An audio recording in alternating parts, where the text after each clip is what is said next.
బుధగ్రహం జాతక చక్రంలో చాలా విశేషమైన గ్రహం.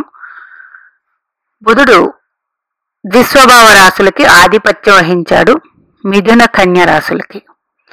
అలాగే మిథున కన్యా లగ్నంలో పుట్టిన వారు కానీ, మిథున కన్యా రాశుల్లో పుట్టిన వారు కానీ బుధుడికి ప్రత్యేకమైన గ్రహాలతో కలయిక ఉండాలంటే శుభగ్రహాలతో కలయిక ఉండాలి, లేదా శుభగ్రహాలతో వీక్షణ ఉండాలి. బుధుడికి ఉన్నట్లయితే ఒకే పద్ధతిలో ఆలోచిస్తారు, లేదంటే బుధుడిలాగా ద్విస్వభావంగా ఆలోచిస్తారు. 2 రకాల పనులు, 2 రకాల ఆలోచనలు ఉంటాయి. అలాంటప్పుడు ఇబ్బందులు ఉంటాయి. బుధగ్రహం చాలా ఫాస్ట్గా ఉండే గ్రహం. అందుచేత బుధుడికి ఎంత ప్రత్యేకం ఉంది, బుధుడి జాతక చక్రంలో స్థితి బాగుండాలి.